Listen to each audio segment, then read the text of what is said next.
والسلام على رسولنا الكريم وعلى آله وصحبه أجمعين. سبحانك لا علم لنا إلا ما علمتنا إنك أنت العليم الحكيم. لا حول ولا قوة إلا بالله العلي العظيم. اللهم افتح علينا حكمتك وانشر علينا من خزائن رحمتك يا رب العالمين. اللهم فقهنا في الدين وعلمنا التأويل. اللهم ربنا زدنا علما نافعا وارزقنا وهما واضعا. اللهم ات نفوسنا تقواها وزكها أنت خير من زكاها أنت وليها ومولاها. اللهم يسر ولا تعسر. اللهم تمم لنا بالخير. اللهم أرنا الحق حقا وارزقنا اتباعه وأرنا الباطل باطلا وارزقنا اجتنابه. وصلى الله على سيدنا محمد وعلى آله وصحبه وسلم والحمد لله رب العالمين. Baik.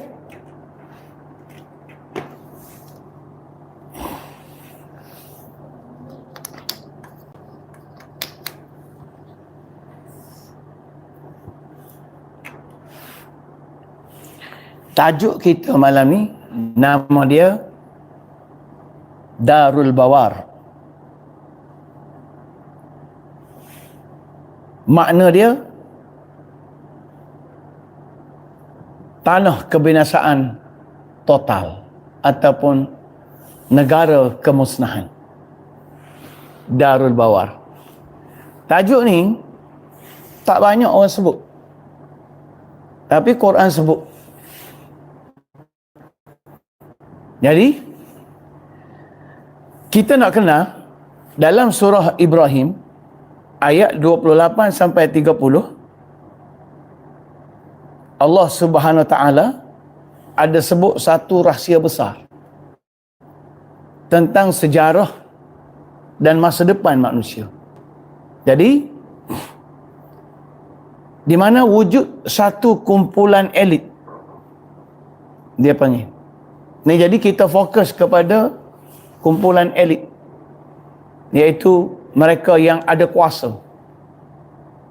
Tak kisah pemimpin ke, ahli ekonomi ke, tentera ke, tak kira. Janji dia ni elit dan ada kuasa dalam masyarakat. Kerja dia Allah panggil sebagai allazina baddalu ni'matallahi kufran. Orang yang menukar nikmat Allah menjadi kufur. Kerana kalimah nikmatullah tu makna dia ialah suatu keselesaan yang Allah beri kepada manusia dan manusia hidup dengannya untuk dekat dengan Allah. Jadi punca Darul Bawar ini ialah nikmat, keselesaan atau kemewahan. Bukan sekadar rezeki, tapi negara tu makmur, maju dan moden. Itu kalau kita sebut hari ni. Sampai mereka ni Tuhan tak kata rizku, Tuhan tak kata mal, tapi Tuhan sebut nikmat Allah, keselesaan Allah, hidup ranggi-ranggi. Itu dia. Tapi mereka ini melakukan satu konspirasi. Ni dalil konspirasi itu ada, iaitu menukar keselesaan Allah tadi menjadi kufur. Itu dia. Jadi Allah Ta'ala sebut, iaitu menukar nikmat Allah menjadi kufur, dan akhirnya wa ahallu qaumahum, mereka mengheret kaum mereka, rakyat mereka, menempatkan mereka Darul Bawar, di sebuah negara kehancuran. Macam mana? Jadi artinya nikmat yang ada itu, mereka hidup dengan nikmat. Jadi kalau kita tengok zahir, tak nampak hancur lah sebab nikmat selesa. Tetapi negara itu rosak sebenarnya kerana di sebalik nikmat itu dia lambang kepada kufur, bukan lambang kepada beriman dengan Allah. Itu dia. Ini dia panggil wa ahallu qaumahum Darul Bawar. Lepas tu dia berhenti di situ. Ayat 28 ni. Dia berhenti wakaf akbar. Lepas tu dia sambung jahannama, iaitu neraka jahannam. Jadi artinya ini perlu kita belajar wakaf ibtidak. Kenapa kita kena belajar wakaf ibtidak? Kerana apabila Allah Ta'ala tu wakaf bacaannya, dia berhenti pada satu-satu tempat, bermakna ayat tu sempurna. Jahannama yaslaunaha, neraka jahannam yang akan mereka masuk nanti tu, ayat 29. Tadi ayat 28. Jadi jahannama itu dia panggil interpretasi atau badal kepada darul bawar. Darul bawar tu apa? Neraka jahannam. Jadi wakaf yang ada di antara darul bawar dengan jahannam itu menunjukkan ada tempoh pemisah. Iaitu maksudnya darul bawar itu ada di dunia. Kenapa perlu ada di dunia? Sebab dia memerlukan kepada satu proses, iaitu manusia hidup dalam keadaan menukar nikmat menjadi kufur. Maka yang boleh kita tukar nikmat menjadi kufur ini ialah di dunia, bukan di akhirat. Sebab di akhirat tidak ada kufur, tidak ada iman dah. Di akhirat hanya menyukat iman dan kufur yang ada di dunia. Itu dia panggil wa ahallu qaumahum darul bawar. Jadi Allah Ta'ala dia sebut, dia kata kaum ini, orang ini, Allah sebut allazina. Bila sebut allazina, bermaksud dia orang yang dia satu makhluk yang tersembunyi. Bila sebut allazina, satu makhluk yang tersembunyi, yang wujud tapi orang tak nampak diri dia yang sebenar. Tu. Kalau dia ini bangsa tertentu, spesies tertentu, nama tertentu, Allah sebut nama. Allah sebut nama, musyrikin ke, munafikin ke, kafirin ke. Ni tak, Allah tak sebut dia munafik ke, musyrikin ke, munafikin ke, Yahudi ke, Nasara ke, dia tak sebut. Tapi dia kata orang yang nak kenal dia, kena tengok perbuatan dia. Badalu. Mereka yang mengubah. Mengubah inilah yang kita panggil konspirasi. Jadi kita cerita tajuk ni sebab kita nak bagi tahu konspirasi itu bukan teori. Dia adalah realiti dan Allah sebut dalam Quran.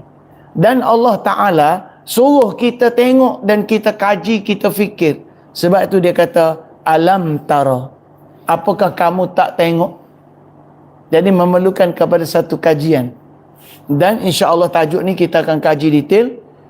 Dia akan melibatkan boleh jadi dalam 10 atau 15 bab yang ada kaitan dengan darul bawar.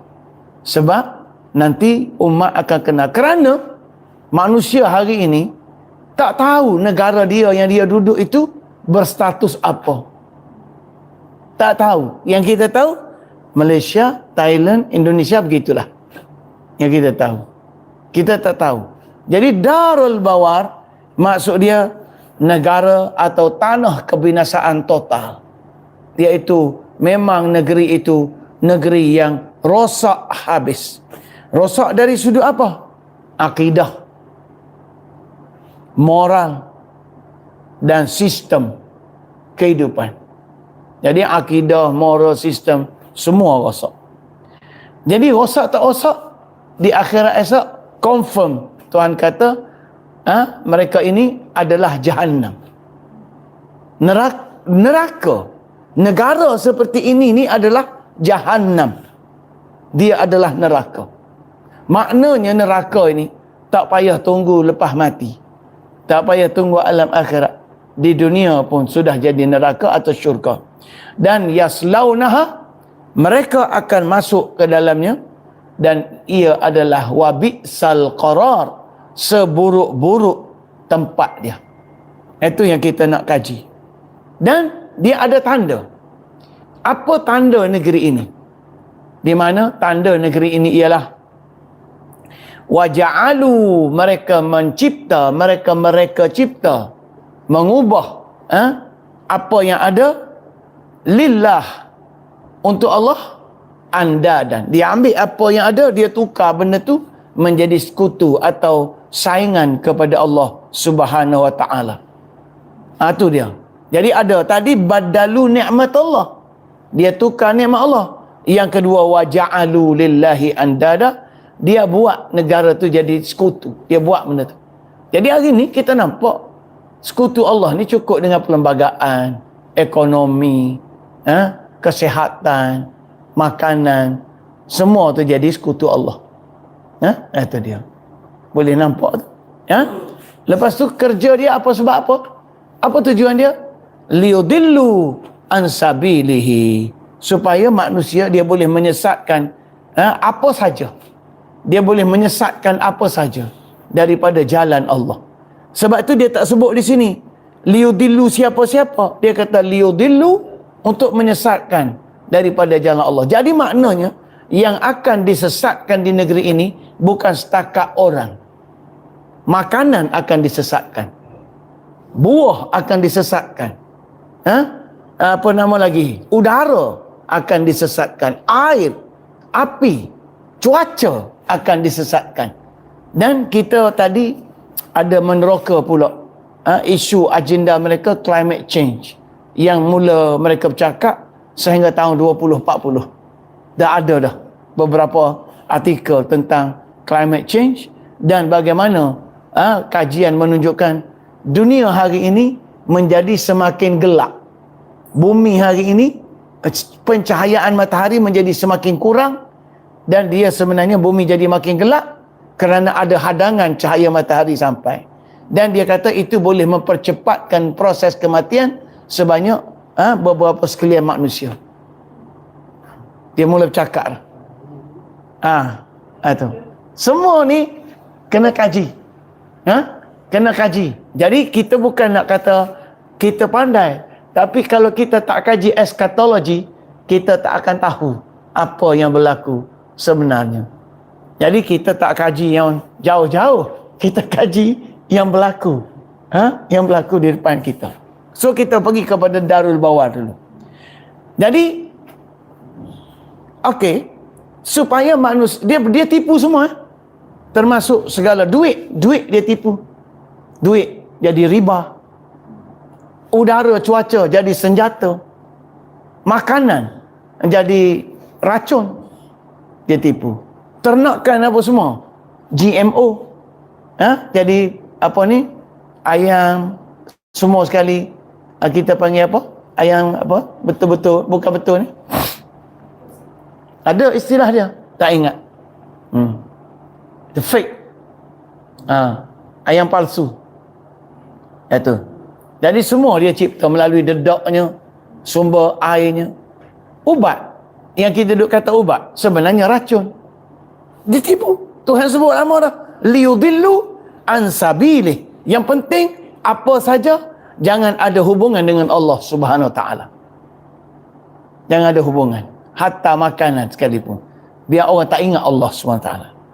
Dan ciri dia, kelebihan zaman ni, hidup dia enjoy. Enjoy. Hidup dia enjoy. Happy go lucky orang kata. Seronok lah. Tak seronok apa sekarang ni? Semua benda boleh akses. Hidup enjoy. Sebab tu Tuhan kata, tamakul, katakan kepada mereka. Jadi tugas kita ada dua. Satu kena kaji, yang kedua kena kata. Kul, katakan kepada generasi tamatta'u, okay, let's enjoy. Enjoy lah. Fa inna masirakum ilan nar, kerana kesudahan kamu adalah neraka.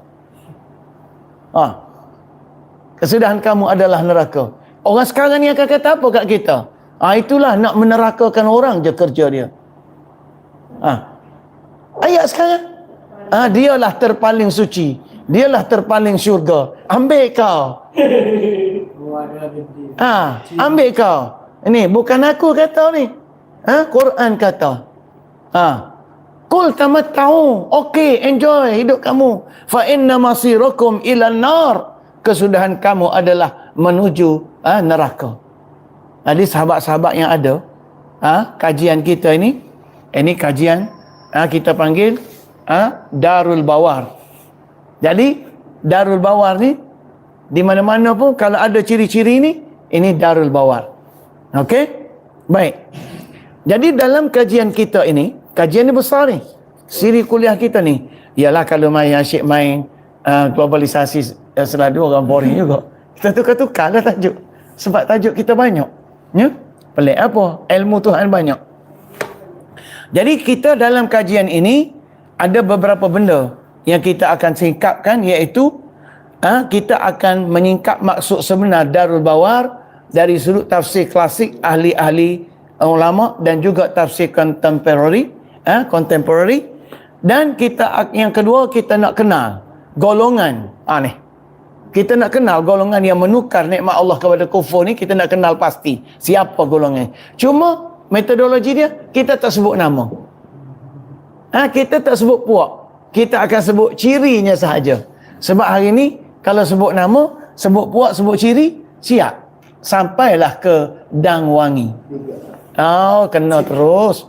Kena, tak boleh kritik. Tak boleh kritik, tak boleh sebut. Jangan sebut. Kita sebut ilmu je. Okey? Jadi kita akan sebut, dan kita nak kenal golongan ni, siapa mereka di zaman Rasulullah dan apa dia pola kemunculan semula mereka di zaman kita. Jadi di zaman global ni, siapa mereka? Ciri di zaman Rasulullah apa? Kemah kajian kita insya-Allah. Kemudian yang ketiga, kita akan meneliti modifikasi.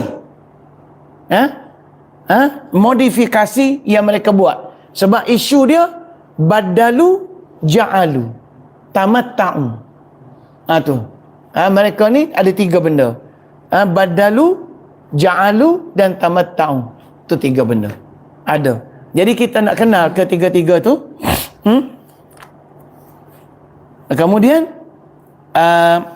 nak kenal proses tu yang dilakukan oleh elit global ini terhadap fitrah Allah dalam bidang, kita nak tengok macam mana mereka ubah dalam bidang ekonomi, bidang sains, moral, politik dan budaya. Dan maksudnya besar. Kerja kita ni besar, dengar baik-baik. Sebab tu jangan ketawa-ketawa. Benda ni besar. Awak main suka-suka je. Ingat kita ni ada masa sangat dah. Awak besar umur 40 tahun jumpa Dajjal. Tu. Baik.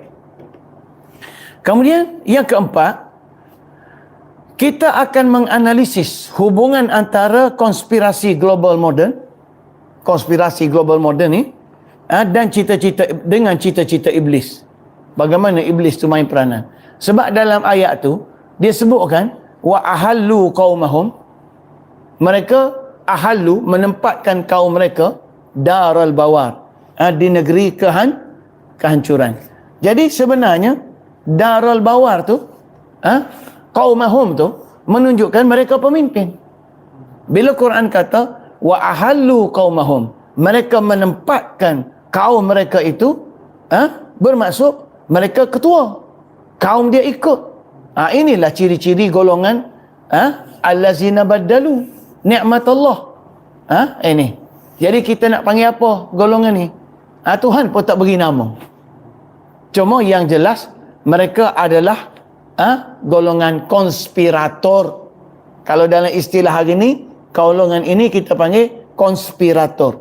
Jadi kepada yang duk tolak teori, yang duk tolak konspirasi, duk kata teori, bertaubat kamu. Mengucap kamu. Sebenarnya kamu termakan dengan da'ayah puak-puak ni. Kita cerita benar-benar ni, ayat Quran ada ni. Badalu ni. Wa ja'alu. Wa tamatta'u. Ada tiga benda di sini. Kemudian, kita juga akan menganalisis hubungan antara konspirasi global dengan cita-cita iblis.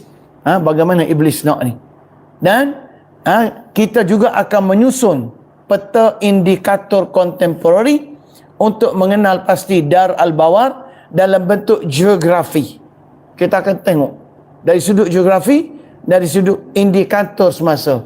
Indikator ni maksudnya tanda-tanda zaman sekarang. Kalau berdasarkan indikator peta tu, negara ni ada di mana. Kita maksudnya. Untuk mengenal pasti Dar al-Bawar ini dalam bentuk geografi, ideologi, struktur ekonomi dunia semasa. kita akan cek benda-benda ni. Jadi sahabat-sahabat semua kena mengaji sungguh-sungguh lah. Itu dia punya tu. Baik. Jadi ayat ni mahal. Okey? Okey, baik. Jadi berdasarkan kepada itu, kita masuk dulu. Ni ringkas lah kalau kita nak cerita semua tentang benda-benda tu tadi. Kita dah cerita dalam ayat tu. Satu-satu dah kita cerita tadi. Betul tak? Jadi secara ringkas, kita nak bagi tahu, apa sekali lagi? Kita wajib fikir. Tu yang pertama, tara. Yang kedua, kita wajib respon dan beri reaksi kepada kaum ni. Sebab ada perkataan kul. Okey. Yang kedua, ciri orang ini, mereka aktif. Mereka ini orang yang ke depan dalam masyarakat. Mereka dominan. Mereka boleh menguasai masyarakat, tetapi mereka tak tunjuk diri mereka siapa yang sebenar. Tu. Mereka tak tunjuk. Okey? Kerja mereka membina keselesaan. Nikmat dengan enjoy benda sama. Nikmat dengan enjoy itu benda sama. Kemudian kerja mereka tukar nikmat, jadikan nikmat untuk mengkufurkan manusia dan membawa manusia ke neraka. Kemudian kerja yang kedua, mencipta saingan kepada Allah. Bukan bawa manusia kepada tauhid, tapi cipta syirik kepada Allah Subhanahu wa ta'ala. Itu ciri-ciri mereka yang ada dalam ayat ini. Okey. Jadi sebenarnya tajuk ni besar. Kalau kita nak bincang sampai 20 bab pun boleh. Besar tajuk ni. Okey, tapi kita nak bincang dulu malam ni asal usul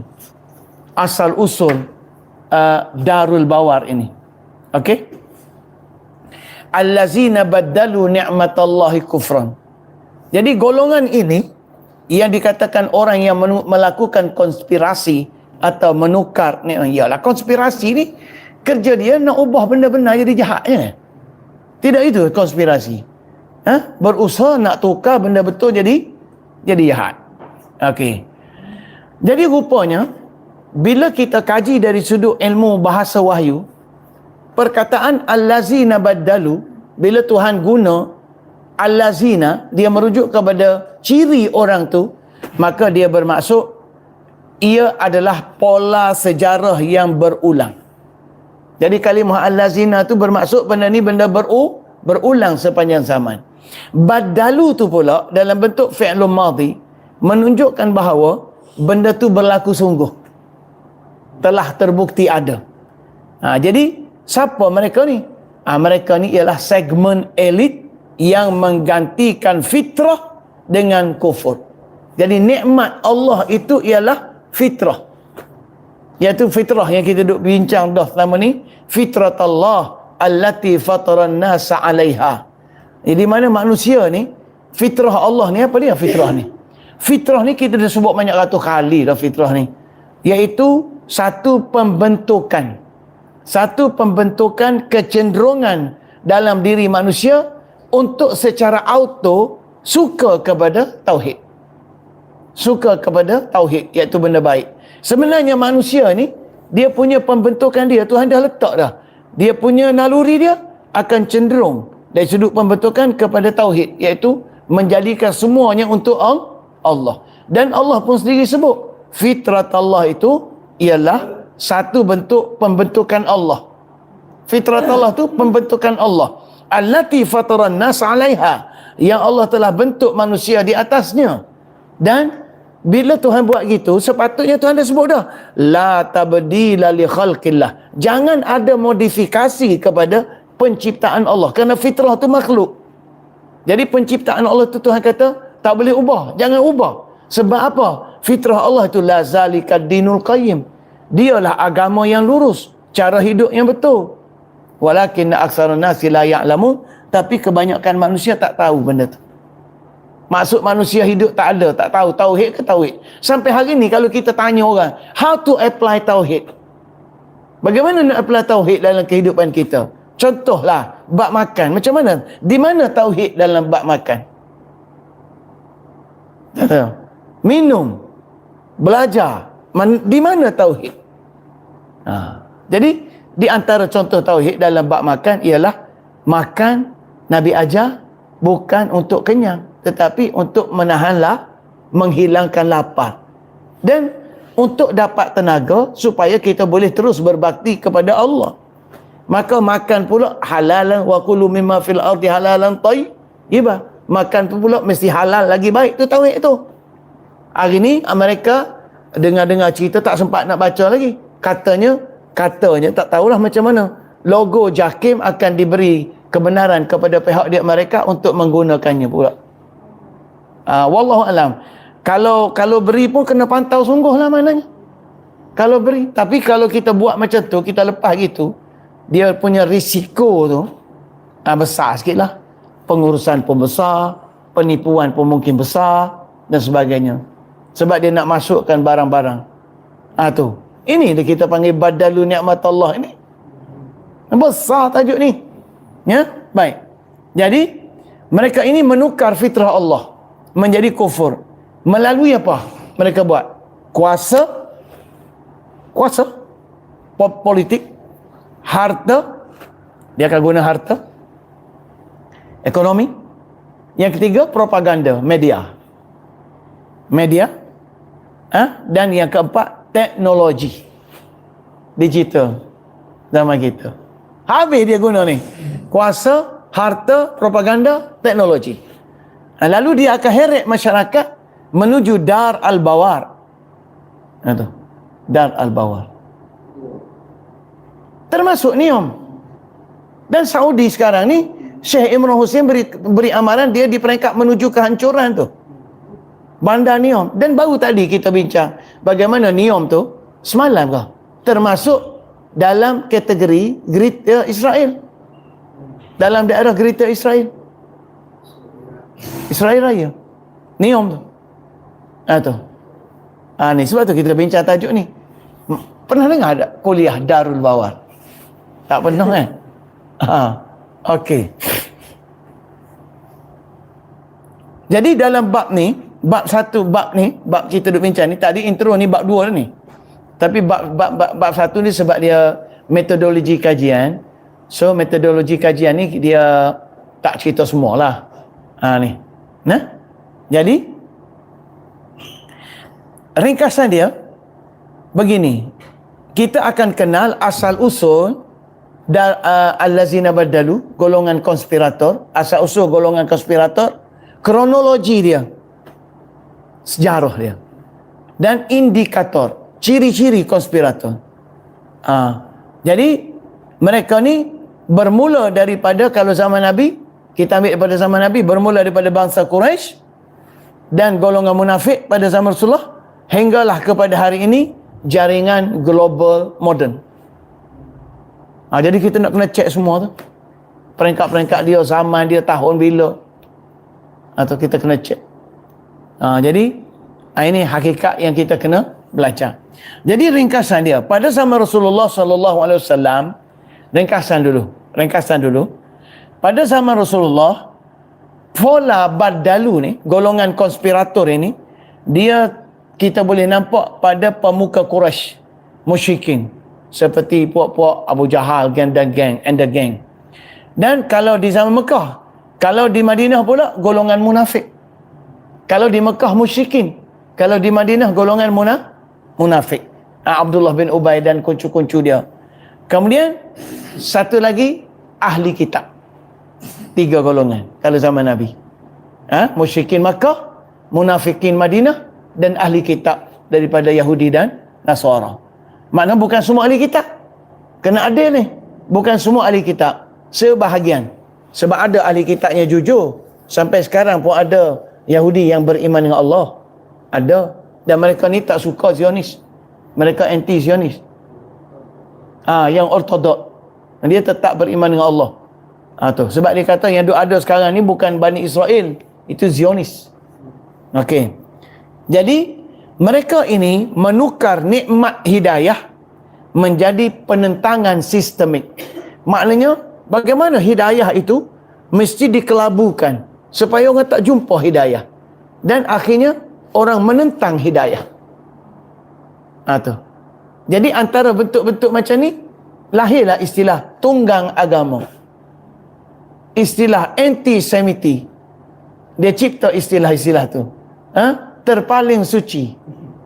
Istilah apa lagi? Lebay. Ni gelap. Lahir istilah tu.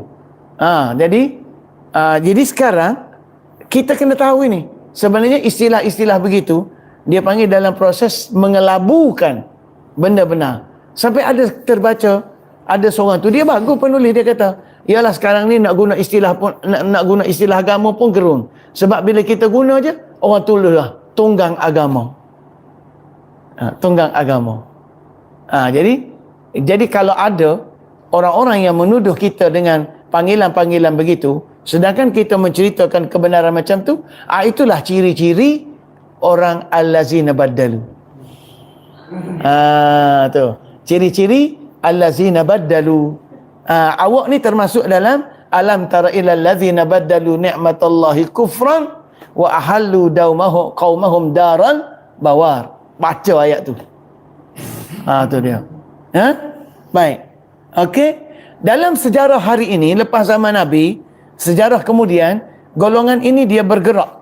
Dia bergerak dan terus berkembang melalui empire dunia. Dia lahir dalam bentuk empire ni. Kuasa.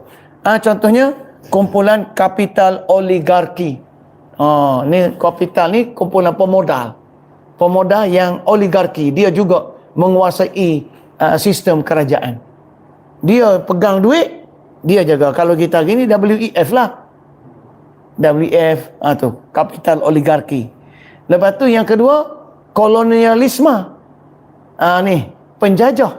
Macam Britain, Perancis, apa semua dulu tu. Belanda, Portugis. Semua tu penjajah. Biasanya golongan ni, kolonialisme ni dalam bentuk tentera. Mereka adalah tentera. Tapi pergerakan mereka dibayar oleh kapital oligarki tadi. Itu dia. Dan dalam dunia kita gini, dia lahir dalam bentuk kompleks kuasa global. Kompleks kuasa global. Maksudnya dia tidak lagi dalam bentuk nama negara atau nama grup, tapi dia lahir dalam bentuk institusi-institusi. Atas nama PBB. Contoh United Nations. Atas nama Liga Arab. Tu.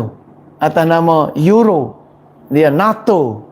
Dia lahir dalam bentuk ni, dia panggil kompleks kuasa politik. Yang mana dalam ni teras dia kumpulan-kumpulan kompleks ni, dia gabung politik, keuangan, media dan teknologi. Dan dia akan kerja dia ialah melakukan replacement fitrah. Bagaimana fitrah tu mesti dicabut, digantikan dengan tadi kufur tadi. Itu dia panggil. Ini proses penukaran. Baik. Jadi ini yang kita bincang sekarang ini. Baik. Kita masuk. Itu ringkasan dia. Kenal latar belakang, background. Ta'rif dan ruang lingkup. Okey. Allazina baddalu, di mana perkataan allazina itu dia merujuk kepada kumpulan. Dan kumpulan ini boleh dikenal pasti. Sebab dia guna ganti nama allazina, bukan man. Kalau dalam Quran, kalau dia guna man atau ma, dia ganti nama umum. Jadi terbuka siapa saja. Bila dia guna allazina, bermakna dia satu institusi, satu grup, kelompok, dan kita boleh kenal pasti golongan ini. Maka wajib kita mengenali mereka. Sebab Allah Ta'ala sebut alam tara. Alam tara tu sendiri kalau kita kaji, dia mula dengan A. Dia mula dengan A, dengan maksud apakah tidak kamu tengok? Maknanya, realitinya soalan tu menggambarkan kita, realitinya orang-orang baik ni, orang-orang beriman ni tak berapa nak kaji tentang mereka. Sebab tu Tuhan tanya, apakah kamu tak nampak, kamu tak tengok orang-orang yang merosakkan nikmat Allah ni? Bermaksud golongan ini cuba ditutup dan tidak didedahkan tentang mereka. Itu Tuhan sebut alam tara. Maka sebab itu Allah Ta'ala kata, alam tara, tidakkah kamu melihat? Sahabat-sahabat yang ada ni, kita solat isya lewat sikit lah. Sebab memang kita Arab mikro, solat isya lewat sikit. Kita belajar dulu di sini bahasa wahyu. Jadi sahabat-sahabat yang ada dekat online, tolong share lah. Tolong share. Sebab tajuk ni luar biasa, bukan tajuk biasa-biasa ni. Ya? Baik.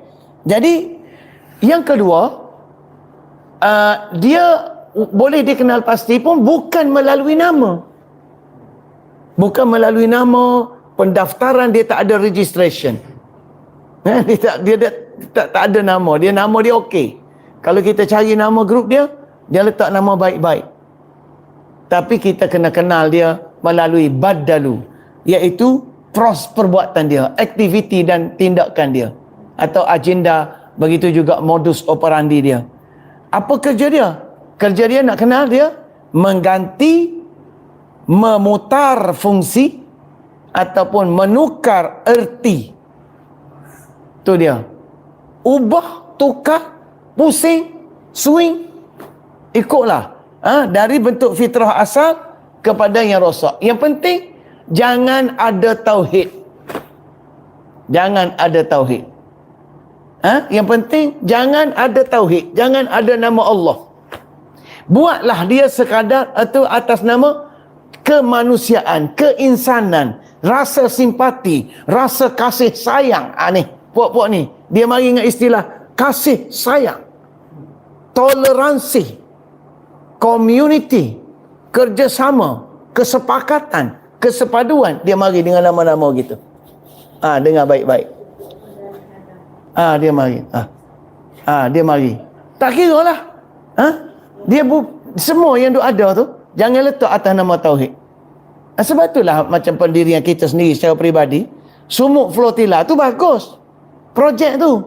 Tapi bila dia buat atas nama kemanusiaan tu tak menepati ya. Tapi sebab tu bila kita terangkan benda tu, ada juga sahabat kita yang komen, dia tak kisahlah atas nama kemanusiaan ke, atas nama ke apa ni pun, yang penting kita tolong manusia. Ni badal. Badal. Sebab mereka dah swing. Sebab tu projek-projek macam tu, projek yang sebenarnya dia besar kesan tu kepada otak, sampai orang boleh berubah akal. Orang boleh berubah akal, tak nampak dah tauhid. Orang nampak apa? Nampak baik. Tu dia. Boleh? Okey. Lingkup subjek dia, bila tadi kita sebut dah tadi al-lazina, dia bermaksud kelompok. Boleh? Bermakna dia tidak mencakupi semua non-Muslim. Sebab yang buat macam ni bukan Muslim, bukan mukmin, walaupun dia mengaku dia mukmin pun. Jadi dia bukan semua non-Muslim jadi macam tu. Dah. Ada yang non-Muslim yang ikhlas dengan anutan dia. Dia tak buat kerja gitu. Sebab tu kita tengok sekarang ni dekat Malaysia, ada Cina-Cina yang muda-muda yang bangkit sekarang ni, mula membela sifat, membela maruah negara, membela semangat kenegaraan. Ada? Membela Islam pun ada. Membela kebenaran pun ada. Cina-Cina tu dah bangkit dah. Dulu tak ada video dia macam tu. Tu. Jadi tak semua non-Muslim dan atau semua pemerintah. Tak semua pemerintah. Dalam sebuah kerajaan tu, kita tak boleh pukul rata. Kita kena kenal. Dalam kalangan pemimpin yang ada, pemerintah yang ada, yang mana nampak menuju kepada allazina badalu. Tu. Kalau Malaysia, kalau kita tengok, nampak jelas kalau Wee Ka Siong. Cina, Datuk Wee Ka Siong tu, dia MCA. MCA. Dia sangat bagus. Ada seorang sahabat tu, nama dia Muthu Mike India. Muthu Mike, dia ni influencer. Dia banyak mempertahankan hak orang-orang Islam. Jadi kita tanya dia, Muthu Muslim ke tidak? Dia jawab, tak, saya bukan Muslim, tetapi saya bergerak atas nama kebenaran. Jadi saya tak kira lah dia ni orang Islam ke, orang Hindu ke, orang apa sekali ke, Cina ke, India ke, asalkan benda tu benar, saya akan bela. Jadi orang ni tidak allazina badalu. Jadi nampak tak konsep allazina badalu ni besar. Dia merentasi agama. Dia merentasi agama, betul kita panggil puak-puak ni, kita panggil elit global. Dia konspirator, puak-puak ni. Ya? Jadi sebaliknya dia adalah segmen elit yang secara sengaja mengubah nikmat Allah menjadi alat kekufuran dan penindasan. Tuh dia punya kedudukan. Jadi golongan ini sangat bahaya, dan inilah yang Allah Ta'ala sebut dalam ayat yang kita baca tadi. Okey. Jadi pada zaman Rasulullah, mereka ini ada 3 gugusan utama. Pada zaman Rasulullah, kita baca setakat mana sempatlah. Yang pertama, pemuka Quraisy yang kita sebut tadi, di mana pola mereka, dengar baik-baik, pola mereka apa? Menolak kenabian. Orang Quraisy dulu. So hari ni pun kalau ada yang tolak kenabian, sebab nubuwah ni orang Yahudi ada percaya, orang Kristian ada percaya. Ingat dulu yang jual mesin dekat kita tu, India. India jual mesin. Nama dia Milon ke apa nama? Nama dia. Dia mari jual mesin dekat kita. Napoli tu. Dia menganut agama Jehovah Witnesses, agama Kristian Jehovah yang ortodok. Yang Kristian yang salib-salib ni dia kata tak betul bagi dia. Itu murtad semua tu. Yang gereja-gereja pakai salib tu, sebab salib tu sebenarnya bukan daripada agama Kristian, dia ciptaan Yahudi. Ciptaan Yahudi untuk membunuh Nabi Isa.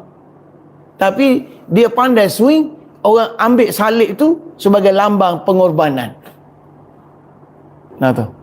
Jadi itu dia panggil menolak kenabian, ciri yang pertama. Yang kedua, memalsukan kebenaran. Itu pola puak-puak ni. Yang ketiga, menghalang dakwah. Tak kira lah macam mana pun. Yang keempat, menyeksa mukmin, seksa orang mukmin. Yang kelima, memboikot ekonomi orang Islam. Ni zaman Nabi. Dan yang keenam, mencetus perang. Ni ciri-ciri golongan ini.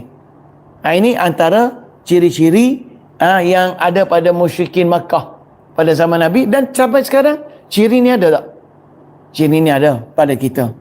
Inilah yang Allah Ta'ala sebut, innal ladzina kafaru, orang kafir itu, yunfikuna amwalahum, mereka akan terus membelanjakan harta mereka, liyasuddu an sabilillah, supaya mereka boleh halang manusia daripada jalan Allah Subhanahu wa ta'ala. Itu ciri golongan yang pertama. Dan mereka punya kata-kata apa dia kata?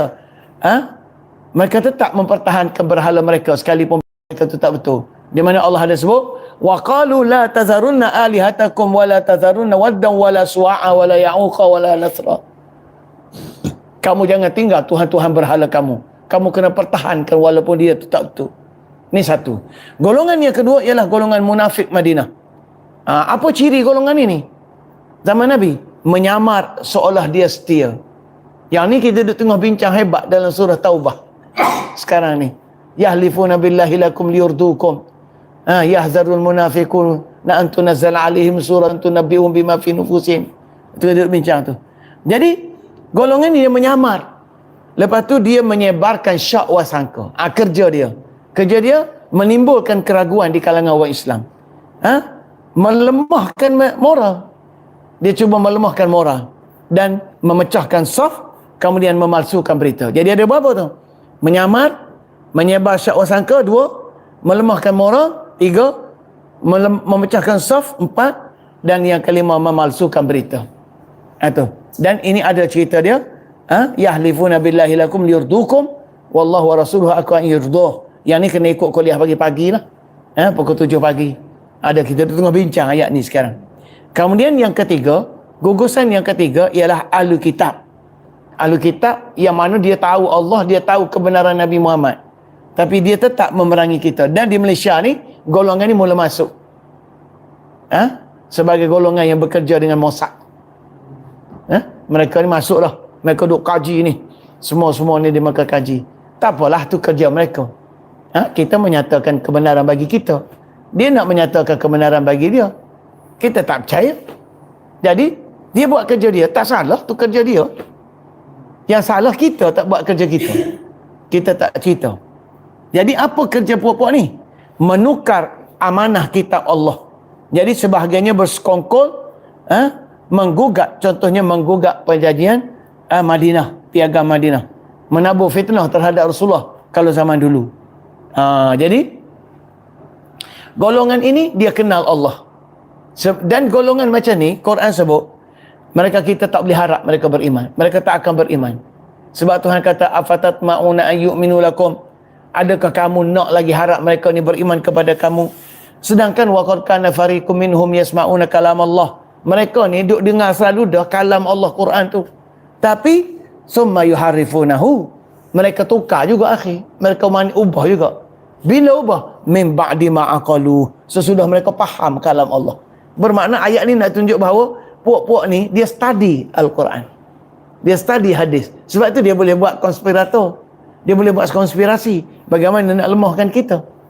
Quran sebut tu. Min ba'di ma aqalu. Sesudah mereka berfikir. Jadi daripada sini kita faham apa makna ni badalu tadi. Boleh? Jadi ini hakikat yang berlaku. Okey. Lepas tu selepas zaman Rasulullah, selepas zaman Rasulullah ni sampai zaman kita nak habis kat poin ni je. Dia bermula dalam bentuk kronologi berulang. Iaitu dari empire, dari kerajaan-kerajaan empire dulu. Rom, Parsi, betul tak? Lepas tu Amerika, Rusia, tu empire tu semua tu. Dia panggil empire.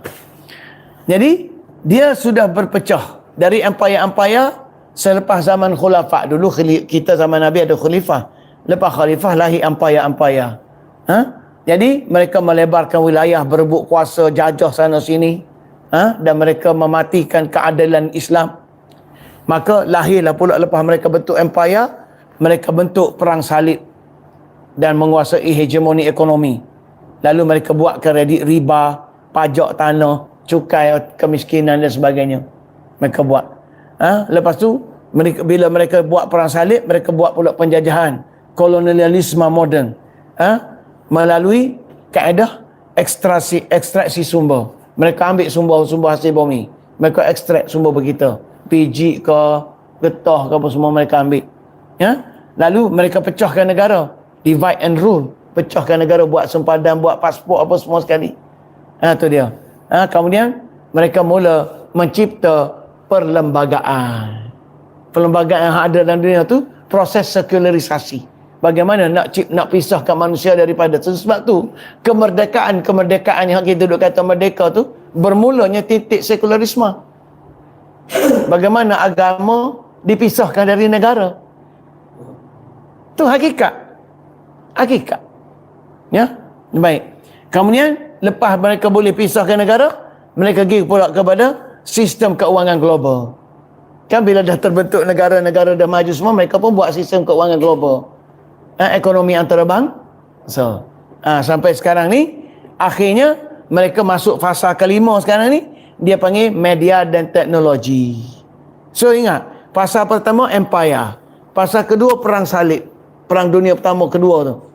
Fasa ketiga kolonialisme. Fasa keempat sistem keuangan global. Kita tak tulis lah tahun-tahun. Tapi tak apa, nanti kita kaji, kita suruh dia tulis. Kita cek tahun semula. Kemudian zaman kita ni komplek media, menggunakan sosial dan media, berita dan sebagainya untuk menguasai teknologi. Tu.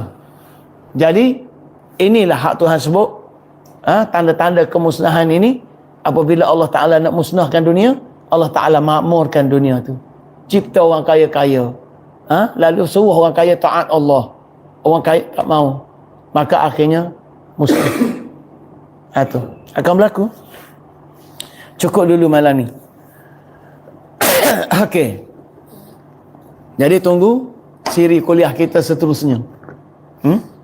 Untuk kita sambung lagi perbincangan tentang Darul Bawar seterusnya, iaitu golongan konspirator. Bismillahirrahmanirrahim. Alhamdulillahirabbil alamin. Wassalatu wassalamu ala rasulina al-karim wa ala alihi wa sahbihi ajma'in. Subhanaka la ilma lana illa ma 'allamtana innaka antal alimul hakim. La hawla wa la quwwata illa billahil aliyyil azim. Allahumma anfa'na bima 'allamtana wa dhakkirna minhu ma nasina wa 'allimna minhu ma jahilna. Allahumma tammim lana taqsirana fi ada'i wajibatina wa qada'i a'malina. Rabbana atina fid dunya hasanah wa fil akhirati hasanah wa qina adzaban nar. Wa sallallahu ala sayyidina Muhammad wa ala alihi wa sahbihi wasallam. Alhamdulillahi rabbil alamin. Taqabbalallahu minkum.